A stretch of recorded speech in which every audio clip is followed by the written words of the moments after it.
Now, the South African president is sending special envoys to deal with the crisis in Zimbabwe. He's appointed former Minister Sydney Mufamadi and former National Assembly Speaker Baleka Mbete. A number of Zimbabwean activists and anti-government protesters have been victimized and arrested over the past week.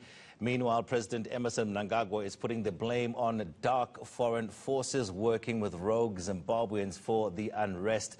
To discuss this further, I'll be joined very shortly by the international relations expert Dr. Charles Sinkala from Africa 55 states. Before I go there, though, the doc I know is also watching this. I just want to play an interview with one of the envoys, Baleka Mbete, which was carried out a couple of years ago, but it speaks specifically to the issue we're talking about now.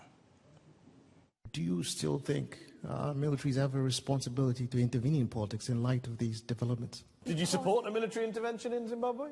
I thought it was great. That intervention was politically motivated. It happened to be an initiative of military people. Do you call it a coup? Was it a coup? Was it a military coup? Because it was the military, then I guess coup will do. But I'm saying there was a crisis busy unfolding in Zimbabwe. Do you think it was better for that to happen? I think that intervention helped ZANU-PF. So that's an interview that was carried out, it's about a couple of years ago with one of the envoys. Let me bring in Dr. Sinkala now. Doc, I'm sure you saw that or you heard that. When you look at the two envoys going across to Zimbabwe, are you worried about any type of bias? Thank you very much for having me, and good morning to your viewers. Not really, you know. The only problem which we have is the structure of the envoys, what they need to achieve, what is the roadmap, how are they going to tackle, what are the pressure points.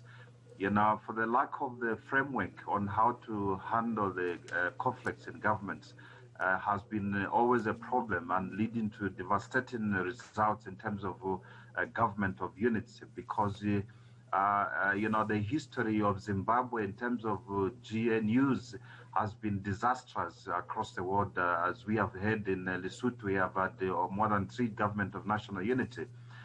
Just briefly, in Zimbabwe in the 80s, you know, there was a government of national unity between the former Zimbabwean president, R.G. Mugabe, and Joshua Nkomo. That never worked as well. Again, in 2008, we had one with Morgan Tsvangirai, who ultimately died. You know, also that never worked. So the approach of approaching Zimbabwean's crisis has to be very technically. You know, I may not doubt Baleka Mbete's decisions in reacting towards the coup which happened. You know, I think Zimbabweans actually made a fundamental mistake, you know, to bring that coup to light. I mean, if they had mobilized the region organizations and parties involved, especially South Africa, because South Africa has got a very profound key role in terms of interest of economic activities from Zimbabwe.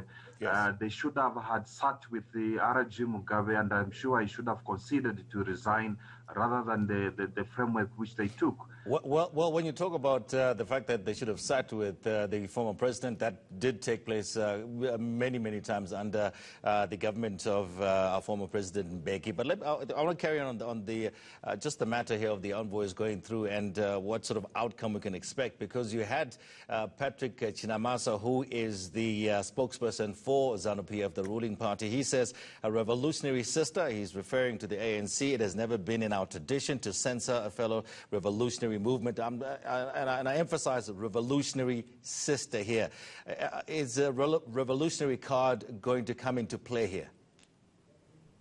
No, not really. It's just a mere rhetoric. You know, many times the ANC has tried to advise Zimbabwe to be on a better trajectory.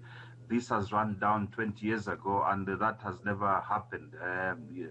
Many times the former Secretary General of the ANC, Gwede Mantashe, as well as President Zuma, tried ultimately without any success. And the issue in Zimbabwe has gone through that far, you know. So what is required in Zimbabwe is to get a framework. You know, the biggest problem in Zimbabwe, actually, what we are talking about, among others of atrocities, is the link between the democratic dynamics of politics, you know, and the self-destruction of governance, of the economical governance.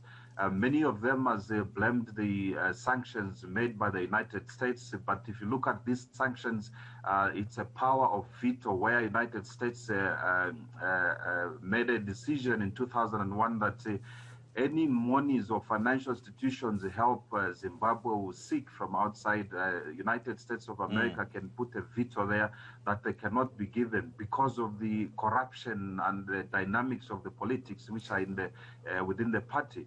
And very quickly, in addition to that, there's no unity. I hear now there's threats between the vice president who worked a very pivotal role to put President Mnangagwa into his position, who also ultimately, after the coup, was out of the country in China, you know, seeking medical attention, also accusing President Mnangagwa of attempting to kill him. And again, recently, a few weeks ago, Mnangagwa at a meeting which they had in the ZANU PF is accusing the vice president of killing him, poisoning. You know, it's all those type of dynamics which has put Zimbabwe's situation to be so complex. And I think so Doc, just in winding up there, you know, the efforts of trying to mediate the problems here in Zimbabwe is failing. And I think the other problem is for them to believe that Zimbabweans are the only ones who can solve this problem. You know, they need to invite the international community and everybody. And besides that, President Mnangagwa is a chairperson of the organ of SADC, you know, because SADC is supposed to be leading the mediation in Zimbabwe, but him being the chairperson of politics and peace at the SADC level, it compromises his authority to mediate the problems in Zimbabwe. All right, Doc, I just, okay, we run out of time, but fantastic, good to have you with us here. We're talking to you live there from Harare in Zimbabwe.